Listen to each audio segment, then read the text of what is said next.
Assalamualaikum warahmatullahi wabarakatuh. Saya Denis Abdul Rafi dari kelas TE23B perwakilan dari kelompok 1 yang beranggotakan Angga Trigel, Denis, Dimas, Fata, Ferdi, Hendy, dan Rio. Dalam video kali ini, saya akan menjelaskan mengenai materi perkembangan sejarah teknik komputer. Dari awal ditemukannya komputer hingga perkembangan komputer di zaman ini, diawali dengan era komputasi awal yang dimulai dengan ditemukannya perangkat mekanis seperti mesin hitung Charles Babbage pada abad ke-19. Dan ditemukan juga komputasi analog seperti slide rule dan perangkat lainnya. Dilanjut pada era selanjutnya yang menjadi era terobosan terbesar terjadi pada tahun 1940-an dengan perkembangan komputer elektronik pertama yaitu ENIAC. ENIAC menggunakan tabung vakum untuk operasi komputasi dan sangat besar. Era ini juga disebut sebagai era komputasi elektronik. Selanjutnya ada era mikrokomputer pada tahun 1970-an yang menyaksikan lahirnya komputer mikro dengan komersialisasi dari perangkat seperti Atari 8800 dan kemudian Eiffel I. Yang keempat, ada era komputasi personal yang terjadi pada tahun 1980-an dan menjadi era komputasi personal yang semakin berkembang. Dengan peluncuran IBM PC dan banyak sistem operasi seperti MS-DOS dan Mac OS. Perkembangan perangkat keras dan perangkat lunak semakin menghadirkan komputer dalam kehidupan sehari-hari. Lalu berlanjut pada era internet dan komputasi cloud di mana internet mengubah cara komputer berkomunikasi dan berbagai informasi. Komputasi awan atau cloud computing memungkinkan akses ke sumber daya komputasi secara online. Hingga perkembangan terkini, tercipta perkembangan teknologi seperti kecerdasan buatan AI, komputasi kuantum, dan Internet of Things menjadi sorotan. Komputasi semakin terintegrasi dalam berbagai aspek kehidupan kita, dari otomatisasi rumah hingga mobil otonom.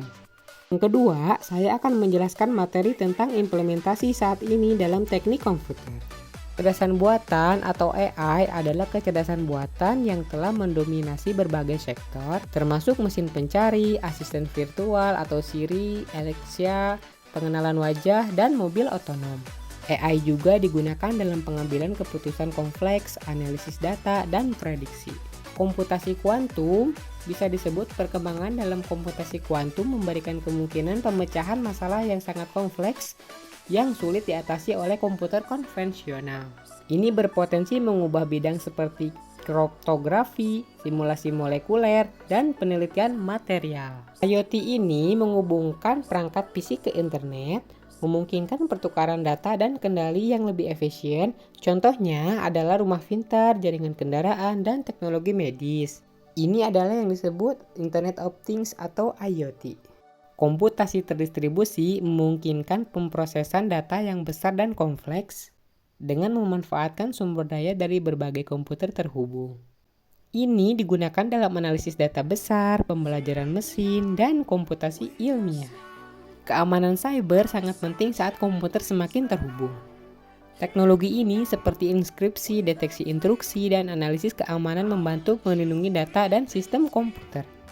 VR dan AR memungkinkan pengalaman interaksi dalam berbagai bidang, dari permainan hingga pelatihan medis.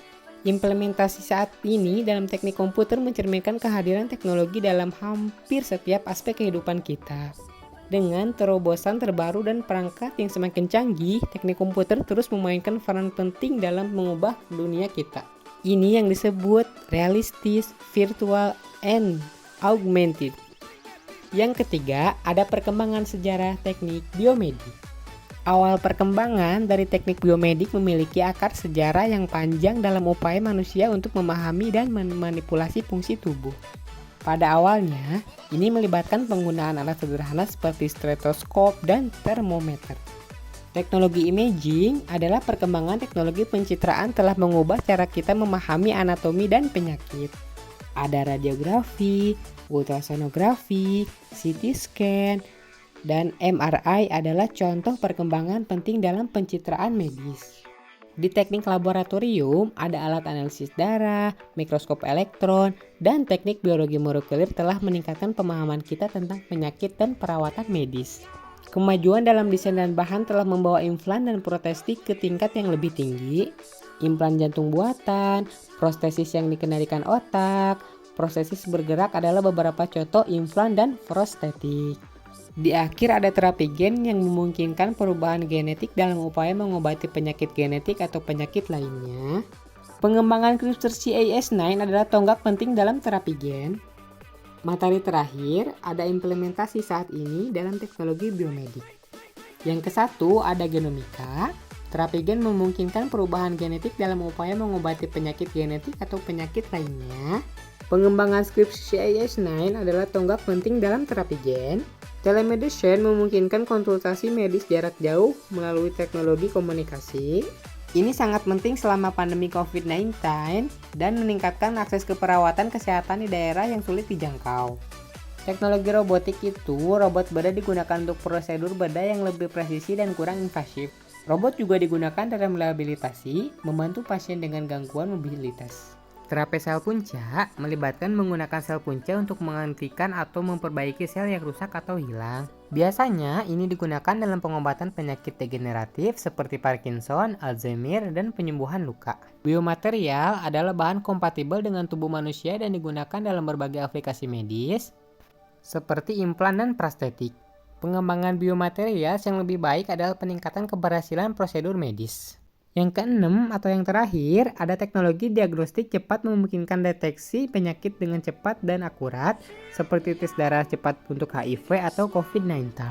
Ini sangat penting dalam pengendalian penyakit dan pengobatan dini. Implementasi saat ini dalam teknik biomedik mencerminkan kemajuan besar dalam pemahaman penyakit, perawatan medis, dan kualitas perawatan pasien. Disiplin ini terus menghadirkan inovasi dan kontribusi yang signifikan terhadap perbaikan kesehatan masyarakat.